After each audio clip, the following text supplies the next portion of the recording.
Hello, everyone. Well, the time has arrived.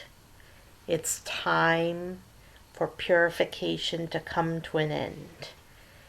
This is the last day of purification. It ends tomorrow on Wednesday.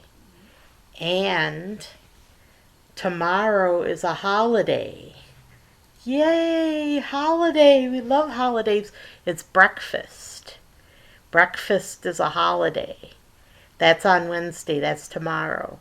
So start making your reservations and your plans now for breakfast. On breakfast, you get to eat whatever you want, and I won't hold it against you. Anything you want. Don't eat a person. No persons are allowed to be eaten, but you can eat anything else. Anything you feel like eating, you can eat on breakfast. So indulge in whatever you like. Whatever you like best, like cheesecake. Cheesecake is a good one. I like cheesecake. So yeah, indulge, enjoy yourself.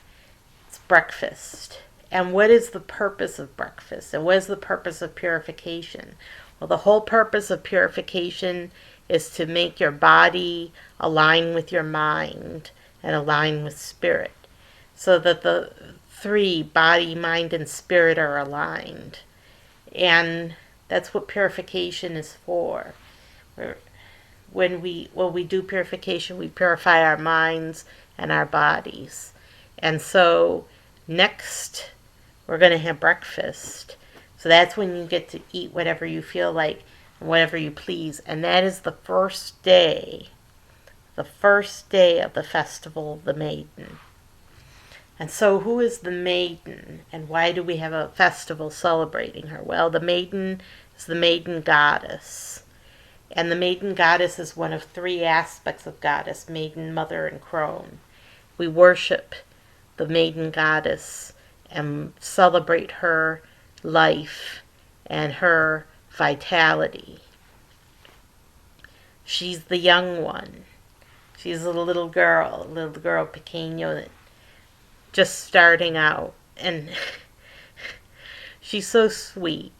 She's such a sweet little girl. We love her, and we don't want any harm to come to her, because she's our maiden goddess. She's our little one. And we want to celebrate her and celebrate the little ones in our lives. I may be throwing a party for the kids. The kids get a party, and celebrate with your children. Celebrate the maiden goddess with your children, because the children are a reflection of the maiden goddess. The way she was when she first came into being and emerged from her cocoon and became a full-fledged goddess. The maiden was in the beginning, before she had it made the humans, and they all existed in her head, and she was young. She was carefree.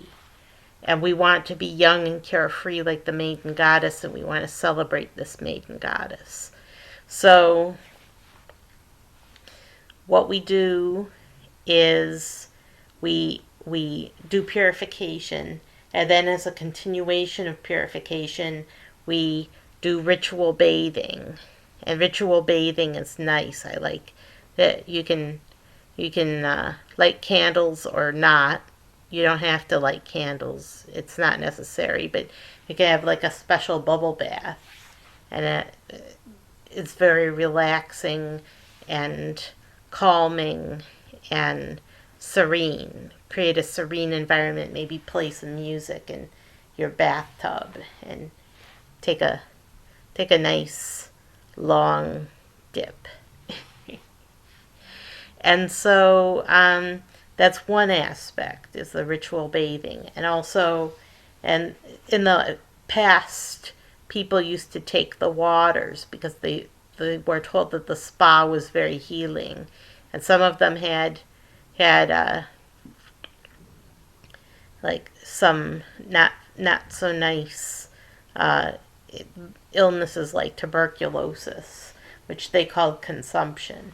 But they would recommend people take a bath at the spa, and they would go to the spa and they would take a bath, and they would spend a certain amount of time in the water because the water had healing qualities. Well, we know that water has healing qualities even today, so we we take ritual baths to purify body and mind and spirit. And when you take a bath, your aura goes back down inside your body. And then when you emerge from the bath, it comes back out again. It's purified. Your aura is purified of any impurities. So that's more than enough reason to take a ritual bath. And you can pray about it too. I mean, there's nothing wrong with praying.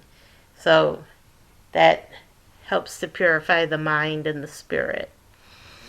So purifying mind, body, and spirit is all we do during the Festival of the Maiden, and also celebrating kids in our lives.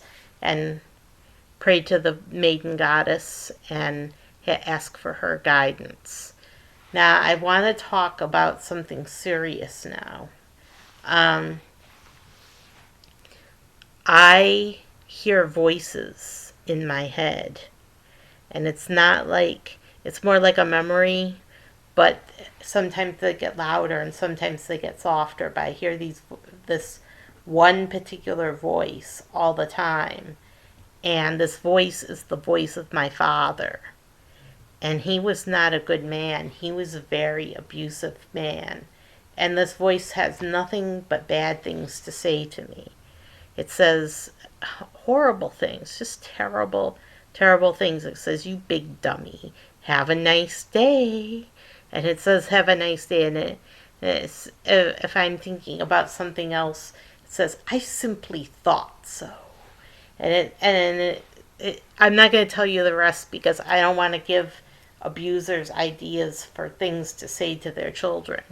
But it's very annoying. It's very annoying, and it's constantly reminding me of sexual abuse all day long.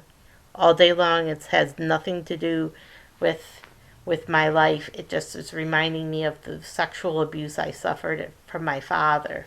And so I have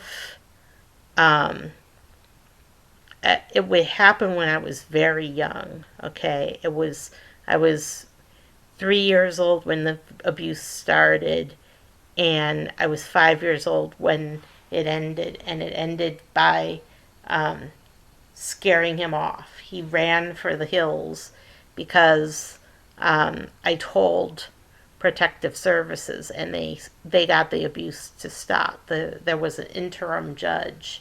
It wasn't the regular judge, it was an interim judge, and that judge decided to stop the visitation, and he fled the state. He fled to his haven elsewhere. So I can't tell you. He is such a rotter. He is so rotten. And I live with this every single day. Every single day I hear these voices. And so I want to issue a challenge. I am issuing a challenge right now. And this challenge is to Donald J. Trump. And this challenge for Donald J. Trump, I am challenging him. I'm challenging him to release the information. We want to know. We want to know if the government was involved in mind games with children and abusing children. We want to know. We want to know if they were They were doing mind control experiments on children. We want to know if they were sexually abusing children through the government. We want to know what the nature of these mind experiments were, what they were trying to do, what they were trying to accomplish, what they were trying to do to these children. And we want to know who the abuse victims were abused by. We want to know. And I especially want to know for myself if because the very first thing these voices ever said to me was, "We're the government. We're right across the street from you." So this was what my father wanted me to think. He wanted me to think that he was part of the government, and to make me paranoid, he said, "We're right across the street from you." And I have no reason to doubt that the government was involved, because his best friend lives in Washington, D.C., and his best friend helped him abuse me. So I think the government is involved. I don't know how, but I think it's involved. Like, if you ever heard of the Monarch Project, the Monarch Project was alleged ritual sexual abuse by the government of mind control victims. And they abused children to try to turn them into something that the government could make use of, like a prostitute to the high-powered, rich and famous, or an assassin, or public figure. They abuse these children, and they're trying to pretend that none of this ever happened. Okay, they call the people who believe in the Monarch Project wackos and paranoid and delusional, and they call them all sorts of names, and they try to put the blame on the victims. Okay, and so these people are real. Okay, these people were really abused, and they really believe that the government was involved in some way, and they have reason to believe it because the voice says, "We're the government, we're right across the street from you." So there's no reason to doubt it. It's just very difficult to prove because it's beyond top secret. It's their most classified information that is beyond top secret. And so how do we figure this out? Well, somebody has to declassify all of that information. All of the information, and allow the abuse victims some justice. Some justice to at least expose who did this and why. So this is my challenge to Donald Trump. Please declassify these documents and let us know. You're dismantling the government.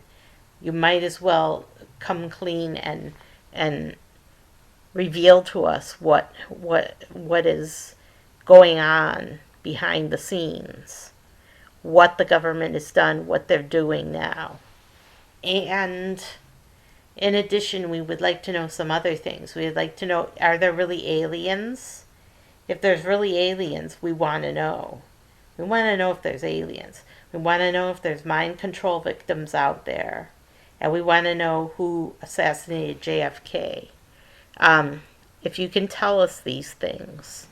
And I think he already declassified the documents about JFK. He already declassified the documents about JFK, but some of the stuff is beyond top secret. They're keeping it a secret from us because they don't want us to ever know what they've done. So if Trump can declassify anything he likes, then this is what he should declassify. And if you uh, find it in your heart to fire government employees, start with the CIA.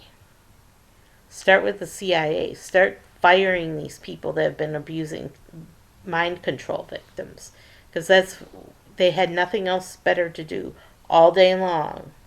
All day long and all night long, they had nothing better to do than to abuse children. So we want to know, because the maiden goddess is on our side, and she wants to know. She wants people to know who these abusers are and what they've done. If she can reveal that. And another thing they did was they would blackmail people. They would use the children as sex slaves, and then they would blackmail the person that had sex with the child and tell them, okay, you can't reveal anything that happened, or we are going to expose you. So they used the prostitution as a way to blackmail popular figures that participated in this sex abuse. So please, please, please, begging you, please declassify these documents. Please take this beyond top secret information and make it available to the general public. We want to know. We want answers. And sexual abuse that's ritualized and mind control it's just so wrong. It is so wrong. It's beyond wrong. It's so wrong that it exceeds what wrong could mean. It's the worst. It's the very worst. And it's worse than murder. I'm telling you right now, it's worse than murder. Having to live with that voice in my head every single day, it's worse than murder. So this particular Festival of the Maiden, think about the children, think about their well-being, and think of ways to help the children. Help the children. Save the children. Not save the children, the organization. Save the children for real. And protect the children. Because they're our future. Children are our future, like the song goes, by Whitney Houston. Children are our future. So we have to teach them well and let them lead the way, right? Yes. Yes. So have a very happy breakfast and think about what you can do for children in this world. And I'll see you next time.